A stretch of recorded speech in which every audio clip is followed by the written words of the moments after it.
Decía Benedicto XVI: os invito a dirigir la mirada a San José.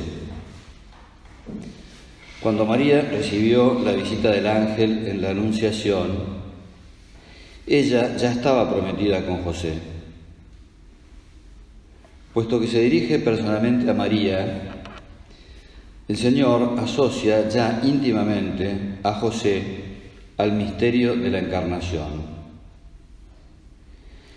Él aceptó unirse a esta historia que Dios había comenzado a escribir en el seno de su esposa. Por tanto, tomó consigo a María, acogió el misterio que había en ella y el misterio que era ella misma. La amó con ese gran respeto que es el sello del amor auténtico. San José nos enseña que se puede amar sin poseer. Benedicto XVI nos enseña lo que es contemplar el Evangelio y sacar consecuencias prácticas del Evangelio. Está muy bien resumido o está muy bien explicado algo que es verdaderamente llamativo. A mí siempre me llamó la atención que el ejemplo de un matrimonio cristiano sea el de dos personas célibes. Y siempre me llamó la atención que el ejemplo para los célibes sean un matrimonio. La verdad es que es misterioso. Hay muchos misterios, ¿no es cierto? Pero este es absolutamente misterioso. Algunos hasta se preguntan si realmente era un matrimonio. O sea, los canonistas vieron que siempre la ley tiene su influencia, tiene su importancia, ¿no? Los canonistas se preguntan si realmente hubo matrimonio, porque hay cosas que diferencian al matrimonio de otro tipo de vínculos y de alianzas, ¿no? Por ejemplo, una sociedad comercial es distinta de un matrimonio, son dos cosas distintas. Entonces, un hombre y una mujer pueden constituir una sociedad comercial, pueden hacer una fundación, pueden unirse en matrimonio. Bueno, el matrimonio está vinculado precisamente a la paternidad y a la maternidad y a la unión corporal. Bueno, es el ius in corpus, como se le llama lo que es el objeto propio del matrimonio, pareciera no estar, pareciera como que no se le ha concedido al otro cónyuge el derecho que le corresponde por el matrimonio. José renuncia precisamente a la vida, al acto matrimonial. La Virgen lo había hecho previamente. La Virgen sin duda había elegido a San José porque sabía que José iba a respetar esa decisión suya. Y José prefiere renunciar a lo que es ese derecho que le corresponde precisamente porque acepta ese misterio, acepta esa realidad, ese misterio que Dios ya había realizado en ella. Al recibirla a ella, recibe todo ese misterio maravilloso que Dios tenía pensado. Muchos lo que dicen es que efectivamente hubo una cesión de esos derechos, con la diferencia de que tanto la Virgen como José sabían que ninguno le iba a pedir al otro exigir ese derecho. Es decir, estaban realmente unidos porque realmente había un pacto matrimonial, era real, no era ficticio, simplemente sabía María que José iba a respetar su decisión y José sabía que también lo mismo, ¿no?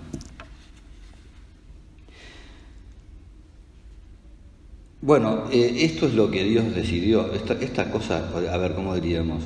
Humanamente, la Virgen lo elige a José porque sabe que él va a respetar y porque lo quiere. Y solamente el amor hace posible que dos personas renuncien a algo que le corresponde de esa manera, y es el amor el que verdaderamente hace que eso sea posible y sea factible. La ley sola no sirve no alcanza para que se pueda vivir de esa manera. Tiene que haber una realidad interior, que es la que realmente tiene la fuerza como para poder realizar eso y para poder realizar todo eso alegremente y poder realizarlo hasta el final y poder realizarlo perfectamente. Juan Pablo II, yo estoy con un problema, porque Juan Pablo II no es tan claro como Benedicto XVI, es decir, da muchas vueltas. Entonces yo les advierto, no se distraigan, y yo después de leerlo voy a intentar masticarlo un poquito más. El matrimonio de María con José, palabras de Juan Pablo II, ¿no? El matrimonio de María con José, en el cual la Iglesia honra a José como esposo de María y a María como esposa de él, esconde en sí mismo al mismo tiempo el misterio de la perfecta comunión de las personas, del hombre y de la mujer en el pacto conyugal, y a la vez el misterio de aquella singular continencia por el reino de los cielos, continencia que servía en la historia de la salvación a la más perfecta fecundidad del Espíritu Santo. Es decir, el misterio de la encarnación del Hijo de Dios, que es el misterio más grande de nuestra fe, bueno, la Santísima Trinidad, encarnación, ese misterio se realiza porque Dios decidió que se realizara dentro de un matrimonio y dentro de un matrimonio célibe. Es decir, María y José unen en sí la perfecta comunión de las personas y la perfecta continencia por amor al reino de los cielos. Este es el ámbito en el cual se encarna el Hijo de Dios. Por eso es que qué importante que es unir en la vida de cada uno de nosotros. ¿Qué consecuencias podemos sacar de esto? Podemos sacar un montón de consecuencias, muchísimas consecuencias. Bueno,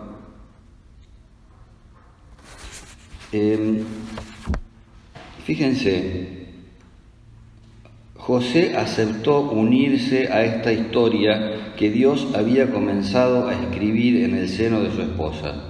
Por lo tanto, tomó consigo a María, recibió el misterio que había en ella, acogió el misterio que había en ella y el misterio que era ella misma. Es decir, en la persona de la Virgen es donde José encuentra la misión que Dios le ha encomendado. En el cariño que José le tiene a María está la explicación de por qué este hombre pudo llegar realmente a cumplir su misión. Vieron que a veces se contraponen el deber con el amor. San Agustín se lo preguntaba, ¿no? ¿Qué es antes, el amor o el deber? ¿El amor o la obligación? Y entonces decía San Agustín: ¿quién puede dudar que el amor precede a la obligación? Porque si nosotros no amáramos, ¿de dónde sacaríamos la fuerza para cumplir con nuestras obligaciones?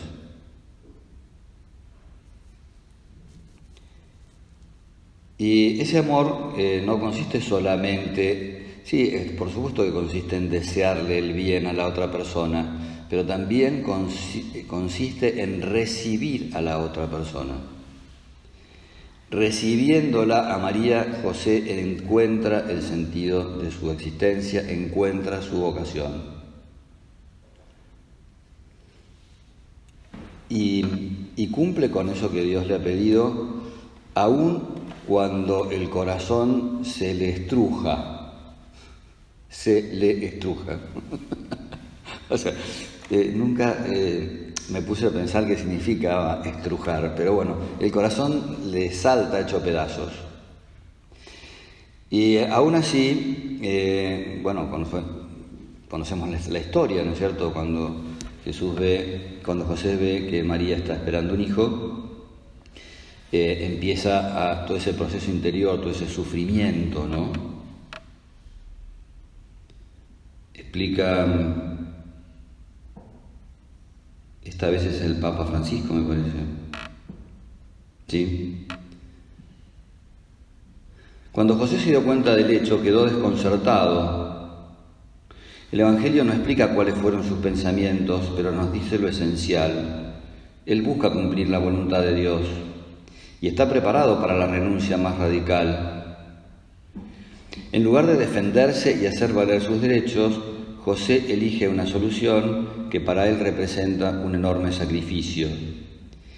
Y el Evangelio dice, como era justo y no quería difamarla, decidió repudiarla en privado. Fíjense, él primero la recibe y después renuncia. O sea, en el mismo acto de recibirla, renuncia y después vuelve a renunciar. Tiene que venir el ángel, él renuncia en contra de su propia conveniencia, podríamos decir. No busca su propia conveniencia, está buscando lo que Dios quiere y está buscando el bien de la persona a la que ama. ¿Vieron? O sea, no son cosas contrapuestas, porque a veces uno dice, y si uno se encariña con la gente, después no va a poder cumplir con su vocación. Falso. Si uno no se encariña con la gente, nunca va a poder cumplir ninguna vocación. Es decir, cuando uno piensa que para cumplir la voluntad de Dios hay que olvidarse de la gente o hay que tener, podríamos decir, un corazón que no tenga nada dentro, está equivocado, absolutamente equivocado.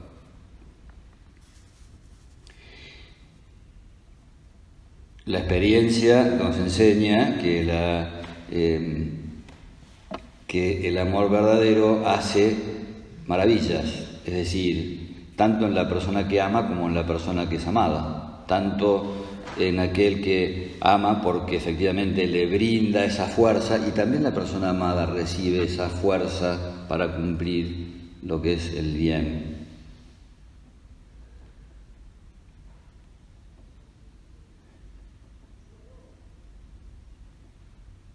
José quiere hacer la voluntad de Dios y decide con gran dolor repudiar a María en privado. Hay que meditar estas palabras para comprender cuál fue la prueba que José tuvo que afrontar los días anteriores al nacimiento de Jesús. Una prueba semejante a la del sacrificio de Abraham, cuando Dios le pidió que entregara a su hijo Isaac, que renunciara a lo más precioso, a la persona más amada. Es durísimo, ¿no? O sea, como Dios, por un lado, nos pide que amemos a las personas y por el otro lado nos pide que estemos desprendidos. ¿Cómo termina esta historia? Como en el caso de Abraham, el Señor interviene, encontró la fe que buscaba y abre una vía diversa, una vía de amor y de felicidad. El ángel le dice, José, no temas recibir a María, tu mujer, porque lo que ha sido concebido en ella viene del Espíritu Santo. Fíjense qué maravilla que es esto, ¿no? O sea, el Señor primero no nos dice, para cumplir la voluntad de Dios tiene que ser Dios y nada más que Dios. No nos dice eso. Se vale de las criaturas, nos enseña a amar, porque el amor se aprende. El amor se aprende, nosotros los seres humanos lo aprendemos en el contacto con otros seres humanos.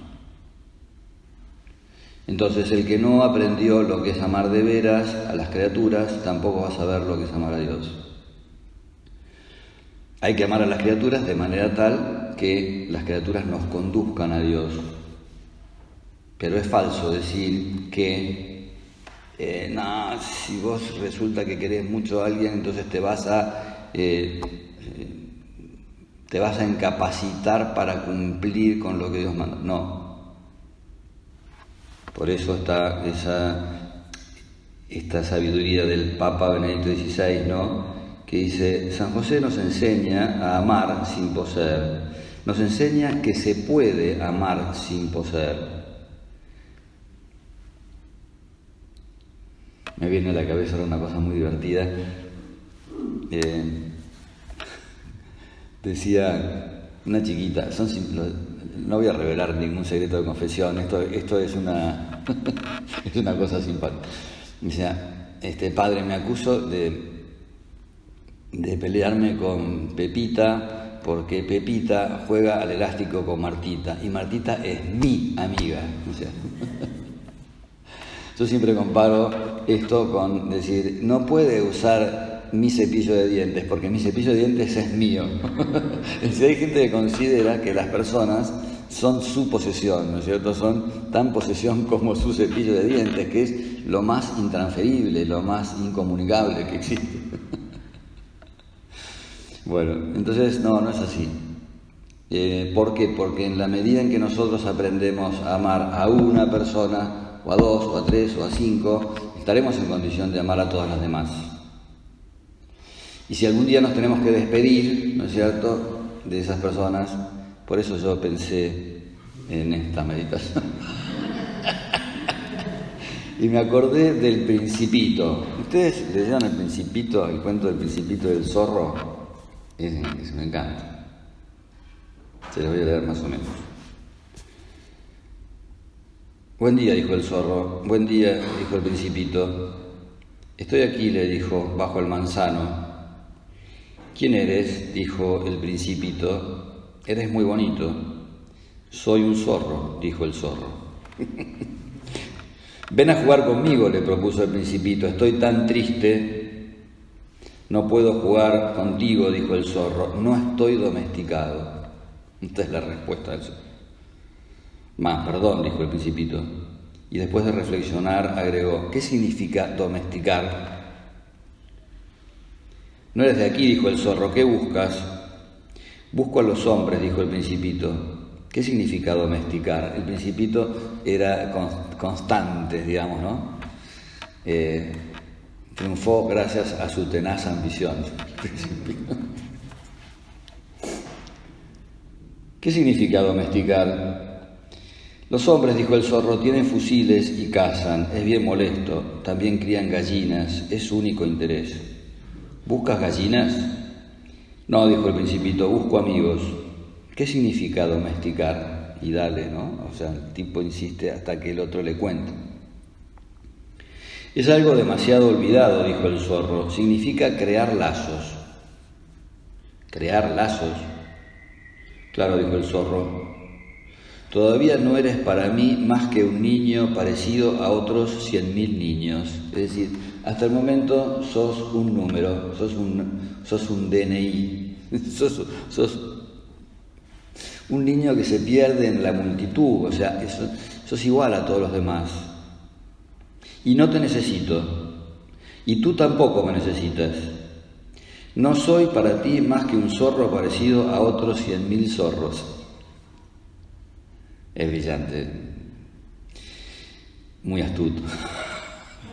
Pero si me domesticas, tendremos necesidad uno del otro. Tú serás para mí único en el mundo, yo seré para ti único en el mundo. Comienzo a entender, dijo el Principito. Hay una flor que me ha domesticado. Es posible, dice el zorro. En la tierra se ven todo tipo de cosas. Bueno, entonces siguen. Es larga. Dice, entonces el zorro volvió a su idea. Dice, mi vida es monótona. Yo cazo gallinas, los hombres me cazan. Todas las gallinas se parecen y todos los hombres se parecen. Me aburro un poco, pero si me domesticas, mi vida resultará como iluminada, fíjense. Conoceré un ruido de pasos que será diferente de todos los demás. Los otros pasos me hacen volver bajo tierra. Los tuyos me llevarán fuera de la madriguera. Y además, mira, ¿ves allá los campos de trigo? Yo no como pan, el trigo para mí es inútil. Los campos de trigo no me recuerdan nada, y eso es triste. Pero tú tienes cabellos color de oro. Entonces será maravilloso cuando me hayas domesticado. El trigo que es dorado me hará recordarte, y me agradará el ruido del viento en el trigo. El zorro se calló y miró largamente al Principito. Por favor, domestícame, dijo.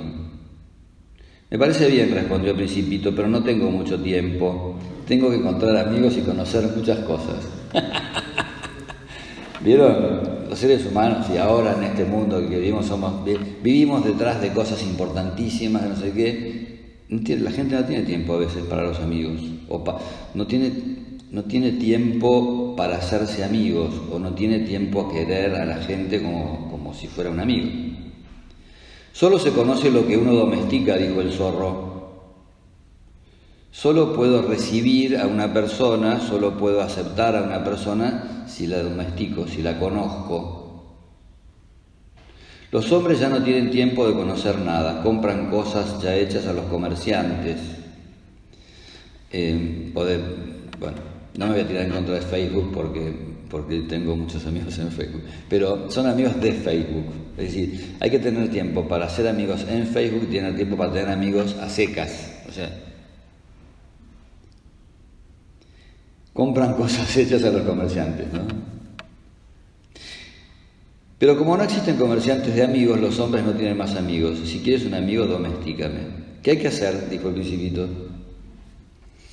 Hay que ser muy paciente, respondió el zorro. Te sentarás al principio más bien lejos de mí, ahí en la hierba. Yo te miraré de reojo y no dirás nada. El lenguaje es fuente de malentendidos.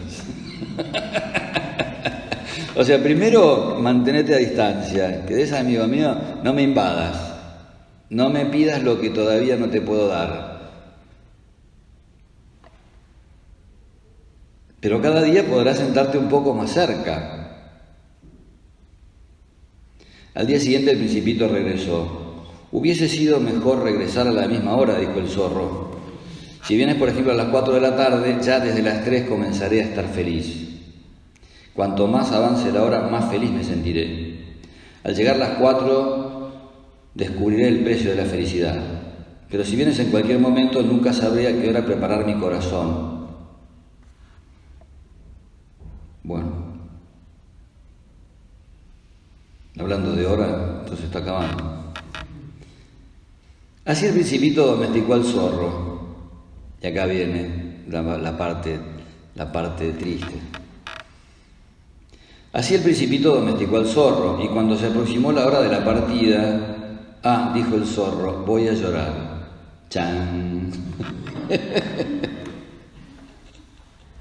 Me acuerdo cuando, yo tengo 2 hermanas, y me acuerdo cuando viajábamos, cuando éramos chicos, ellas viajaban con mamá, yo viajaba con papá, había momentos en los cuales uno tenía que separarse, ¿no? Y nunca entendí por qué lloraban. Digamos, nunca no. Es decir, en aquel momento no entendí por qué lloraban. Yo decía, pero si nos vamos a ver dentro de 5 días, la semana que viene ya nos vamos a... Y entonces, son distintas maneras, ¿no? Una vez leí una cosa que me gustó mucho que decía... El corazón está llamado a pronunciar una palabra distinta de la razón. ¿Qué es lo que le pasa a Abraham cuando tiene que entregar a Isaac? Y el corazón le estalla, el corazón le salta hecho pedazos. Y la razón le dice que Dios se lo pide y que Dios es superior. ¿Qué le pasa a José? Quiere con todo su corazón a María y su razón le dice que la tiene que abandonar. Lo que él entiende, ¿no? La parte de la verdad que él entiende le dice que la tiene que abandonar. Y entonces uno dice, pero entonces no tiene sentido si uno tiene que dejar, ¿no? Si uno tiene que dejar a estas personas. Dice, dijo el zorro, voy a llorar. Es tu culpa, dijo el Principito. Yo no te deseaba ningún mal, pero tú quisiste que te domesticara. Claro, dijo el zorro. Pero vas a llorar, dijo el Principito. Claro, dijo el zorro. Entonces no ganas nada. Sí gano, dijo el zorro, a causa del color del trigo. La poesía dice muchas cosas que la prosa le cuesta mucho decir, ¿no?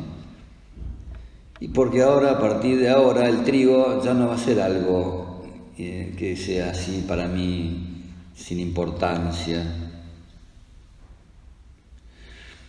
Bueno, no puedo continuar. Me acuerdo hace unos años, un matrimonio amigo mío, yo estuve en Mendoza 2 años, y entonces después de volverme a Buenos Aires, estuve en Mendoza de nuevo, me querían hacer un regalo más o menos significativo, importante, y yo les digo, miren, no quiero esto, yo quiero que me regalen un llavero. ¿Qué? Me dicen, quiero que me regalen un llavero. ¿Por qué? Nosotros queremos regalarte algo más importante. No, yo quiero un llavero, porque yo todos los días abro la puerta de mi casa, varias veces. Entonces, cuando yo abra la puerta de mi casa, me voy a acordar de ustedes. Es el color del trigo. Entonces hay personas, por ejemplo, que prefieren no encariñarse, o prefieren no involucrarse, o prefieren no hacerse demasiado cargo de lo que le pasa al otro porque tienen miedo de que le pase algo semejante. Y entonces les contesto con la experiencia de Luis. Luis era un hombre que daba muchas conferencias sobre el dolor, entre las muchas cosas de las que él hablaba sobre el dolor, y hablaba digamos que sus conferencias eran como muy sobrenaturales y muy buenas, ¿no? Pero hubo un momento, hay una crisis en su vida, ¿no es cierto? Y entonces él termina haciendo una confesión, ¿no? Dice, yo en mi vida he tomado 2 grandes decisiones. La primera decisión que yo tomé fue no sufrir. La segunda decisión que yo tomé fue amar. ¿Qué relación hay entre una cosa y otra? Y ¿vieron esa canción que le gustaba tanto a nuestro padre? Corazón que no quiera sufrir dolores, pase la vida entera libre de amores. ¿No querés sufrir? Mirá, no te enamores, no ames a nadie. O sea, viví más o menos con una cierta distancia, corazón que no quiere sufrir dolores, pase la vida entera libre de amores. Y la segunda frase dice, más vale trocar placer por dolores que estar sin amores. Es decir, no existe la vida en la que uno se pone a distancia.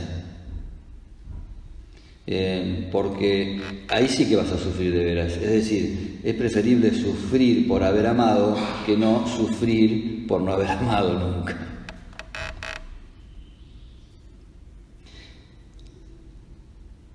Esto vale para todo el mundo, vale para las personas que están unidas en matrimonio, vale para las personas que viven en celibato, y por eso la historia de la Virgen y de San José es la historia del amar sin poseer. Enséñanos, José, a amar sin poseer. Señor, enséñanos a amar de veras, a amar como vos nos amaste, a amar con ese amor divino y humano, y con ese amor que está siempre orientado a esa voluntad de Dios, orientado siempre a hacer el bien a los demás, orientado a transmitir, ¿no?, esa realidad maravillosa que es fruto de la vida de Dios con nosotros, ¿no? Le llamarás Emmanuel, que significa Dios con nosotros. Gracias, Dios mío, por los propósitos, afectos e inspiraciones que me has comunicado en esta meditación. Te pido ayuda para ponernos por obra. Madre mía Inmaculada, San José mi Padre y Señor, ángel de mi guarda, interceda por mí.